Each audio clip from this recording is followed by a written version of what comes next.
Bismillahirrahmanirrahim. Assalamualaikum warahmatullahi wabarakatuh. Selamat pagi dan salam sejahtera buat kita semua. Pagi ini bertemu kembali dengan Bapak untuk melaksanakan pembelajaran kita di tema 1, subtema 2, pembelajaran kedua. Oke, di sini mungkin langsung aja untuk mempersingkat waktu. Materi yang akan disampaikan di sini yang pertama adalah tentang penguatan pelajaran PKN, contoh pelaksanaan sila keempat Pancasila. Jadi sebelumnya kita sudah bahas contoh pelaksanaan sila ketiga Pancasila. Nah, hari ini kita akan membahas contoh perilaku yang menerapkan sila keempat Pancasila.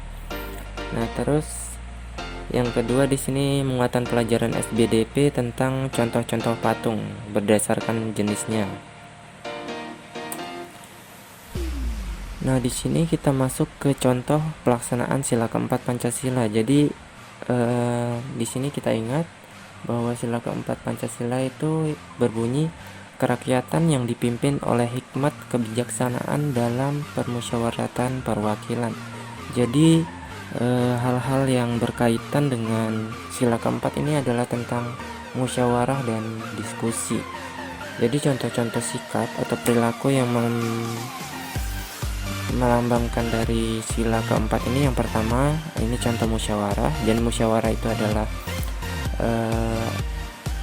suatu kegiatan yang mengumpulkan beberapa orang yang ingin menyelesaikan suatu masalah atau hal lain secara bersama-sama. Jadi mereka itu berkumpul untuk mencapai suatu tujuan atau menyelesaikan masalah secara bersama-sama. Nah, di sini yang kedua contohnya adalah melaksanakan pemungutan suara atau biasa kita sebut voting. Nah, voting ini biasa juga kita lakukan di sekolah. Contohnya itu pemilihan ketua kelas. Kalau kalian pernah melaksanakannya di kelas 5 atau kelas 4, itu kita milih. Jadi setiap orang itu berhak menentukan satu pilihan untuk memilih ketua kelas. Itu contoh voting. Nah, di sini selanjutnya adalah melaksanakan diskusi. Diskusi juga sering kita laksanakan di sekolah, baik itu dalam pembelajaran atau di luar pembelajaran. Nah, jadi diskusi ini adalah bagaimana kita saling bertukar pikiran mengenai suatu hal ilmiah atau tentang pengetahuan.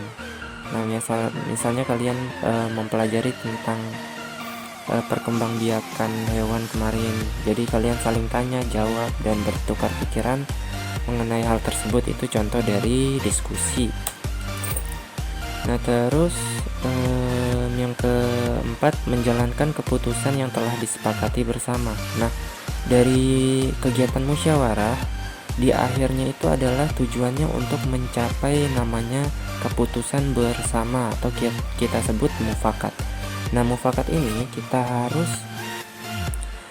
melaksanakannya. Misalnya kita sepakat setiap hari Jumat kita melaksanakan kerja bakti. Jadi tidak ada yang melanggar dari keputusan itu. Jadi semuanya harus tetap melaksanakan kerja bakti di hari Jumat karena sudah merupakan keputusan bersama. Nah, itu contoh dari penerapan sila keempat Pancasila. Di sini yang ada di buku ya, bisa juga kalian baca. Ini ada tidak memaksakan keinginan. Yang kedua musyawarah tadi sudah dijelaskan. Yang ketiga mengutamakan kepentingan orang banyak. Jadi jangan sampai hanya karena kepentingan pribadi kita merugikan banyak orang. Terus yang keempat, menjalankan keputusan yang telah disepakati. Di sini selanjutnya adalah tentang contoh-contoh patung berdasarkan jenisnya kemarin. Nah, di sini kita masuk ke jenis pertama, yaitu patung monumen. Patung monumen ini adalah patung yang biasanya untuk mengenang suatu sejarah tertentu atau sejarah daerah tertentu ya. Nah, ini contohnya monumen Pancasila di Kota Jakarta. Terus di sini ada patung buaya di Malinau. Nah, ini contoh yang ada di sekitar kita ya. Mungkin ada yang pernah lihat. Jadi ini sebagai simbol mungkin dari hewan khas yang ada di Malinau. Terus selanjutnya di sini adalah patung bekantan yang ada di Tarakan. Misalnya ada yang pernah berkunjung ke kota Tarakan, ada di situ hutan mangrove biasa kita sebut. Jadi di gerbang itu ada patung bekantan. Jadi bekantan ini adalah salah satu simbol atau hewan yang khasnya itu berada di kota Tarakan. Umumnya sih di Kalimantan ya, tapi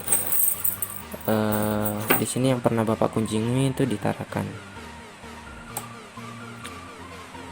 Oke, contoh jenis patung kedua di sini patung keagamaan atau patung religi. Nah, patung religi contohnya di sini ada patung Bunda Maria di Ambarawa. Terus ada patung Garuda Wisnu Kencana di Bali. Terus patung Yesus Memberkati di Manado.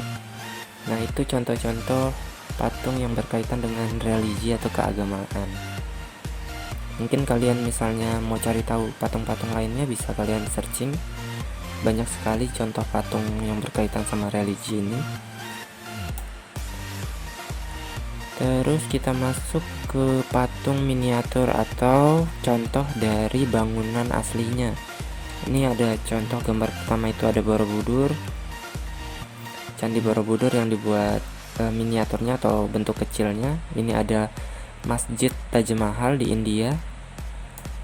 Terus miniatur Menara Eiffel. Jadi miniatur ini adalah patung yang dibentuk dalam ukuran kecil, tapi sebisa mungkin meniru bentuk asli dari bangunan tersebut.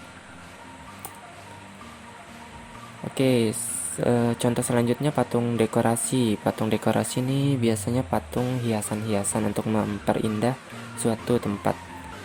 Nah, di sini ada dekorasi patung flamingo, terus ada dekorasi patung harimau atau singa. Biasanya banyak juga di rumah-rumah kalian keramik yang berbentuk seperti patung itu contoh juga patung dekorasi. Nah, itu mungkin materi singkat hari ini. Jika ada yang mau ditanyakan, bisa ditanyakan langsung dengan Bapak.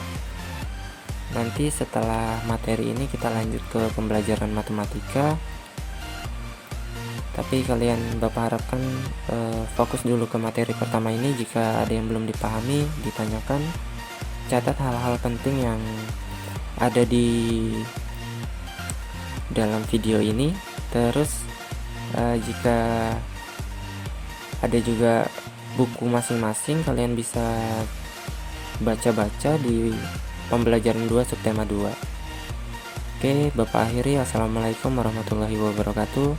Selamat pagi dan salam sejahtera buat kita semua.